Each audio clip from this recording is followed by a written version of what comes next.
اعوذ باللہ من الشیطان الرجیم بسم اللہ الرحمن الرحیم۔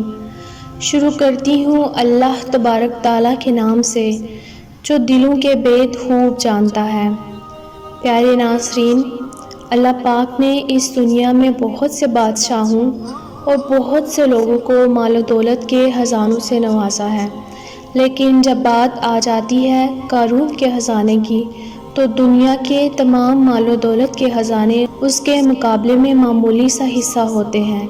قارون کون تھا اور اتنا سارا خزانہ اس نے کیسے جمع کیا، اور کس طرح یہی خزانہ اس کے لیے وبال جان بن گیا، اور کس طرح اس نے اللہ پاک کی نافرمانی کی اور اللہ پاک نے اسے اسی خزانے کے ساتھ زمین میں دفن کر دیا۔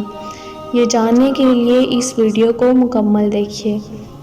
مختلف روایتوں سے پتہ چلتا ہے کہ قارون موسیٰ علیہ السلام کا چچا زاد بھائی تھا اور بنی اسرائیل کا بہت بڑا تورات کا عالم تھا۔ دکھنے میں وہ انتہائی خوبصورت اور با اخلاق تھا اور بہت ہی ملنسار تھا۔ قارون سود پر لوگوں کو قرض دیا کرتا تھا اور کئی گنا وصول کیا کرتا تھا۔ اس طرح اس نے آہستہ آہستہ دولت جمع کرنی شروع کی اور اس کے پاس اتنا بڑا خزانہ جمع ہو گیا جس کی صرف چابیاں ہی 70 اونٹ اٹھایا کرتے تھے۔ مال و دولت کے آتے ہی وہ موسیٰ علیہ السلام کا دشمن بن گیا، کیونکہ حضرت موسیٰ علیہ السلام نے اللہ کے حکم کے مطابق زکوٰۃ دینے کا حکم دیا تھا۔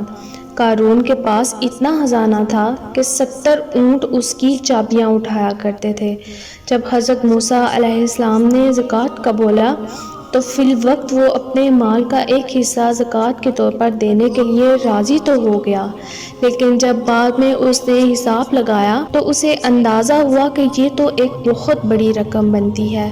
اس کے دل پر لالچ کا بھوت سوار ہو گیا اور اس نے نہ صرف خود انکار کیا بلکہ اس نے بنی اسرائیل کے دیگر لوگوں کو بھی بہکایا اور انہیں بولا کہ موسیٰ علیہ السلام زکوٰۃ کے بہانے تم لوگوں کا مال ہتھیانا چاہتے ہیں، اور یہاں تک کہ اس نے حضرت موسیٰ علیہ السلام کے خلاف ایک سازش رچی اور ایک عورت کو کچھ مال کا لالچ دے کر کہا کہ وہ موسیٰ علیہ السلام پر بدکاری کا الزام لگائے۔ چنانچہ ایک دن جب موسیٰ علیہ السلام بنی اسرائیل کے لوگوں سے خطاب کر رہے تھے تو قارون نے کہا کہ آپ نے فلاں عورت کے ساتھ بدکاری کی ہے۔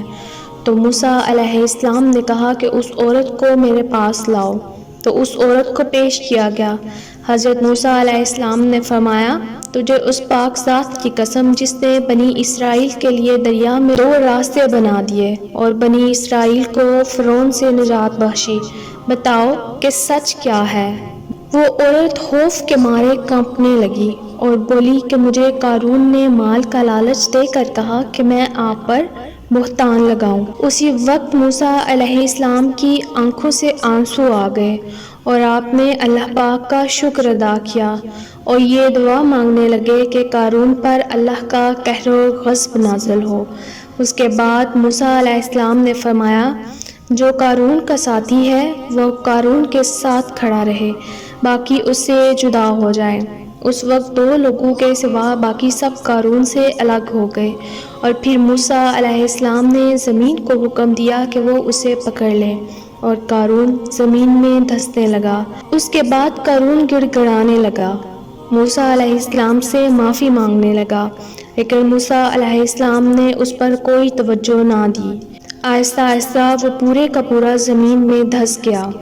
اس کے بعد وہ 2 آدمی جو قارون کے ساتھ تھے انہوں نے کہا کہ موسیٰ علیہ السلام نے خزانے کے لالچ میں قارون کو بد دعا دی ہے۔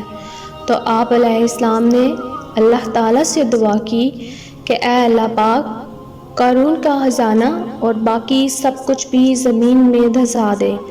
تب اللہ کے حکم سے اس کا تمام خزانہ اس کے ساتھ ہی زمین میں دھنسا دیا گیا۔ اللہ پاک فرماتا ہے، جو بخل کرتے ہیں اس چیز میں جو اللہ نے انہیں اپنے فضل سے دی، ہرگز اسے اپنے لیے اچھا نہ سمجھے بلکہ وہ ان کے لیے برا ہے۔ عنقریب جس پہ وہ بخل کیا کرتے تھے، قیامت کے دن ان کے گلے کا توق ہوگا اور اللہ ہی وارث ہے زمین و آسمان کا۔ ناظرین، جس طرح اللہ پاک نے قارون کو نافرمانی کی وجہ سے عبرت کا نشانہ بنایا، اللہ پاک سے دعا ہے کہ ہمیں اپنے ان بندوں میں شامل کرے جن پر اس کا فضل و کرم ہوا، نہ کہ ان میں جن پر اس کا غضب ہوا۔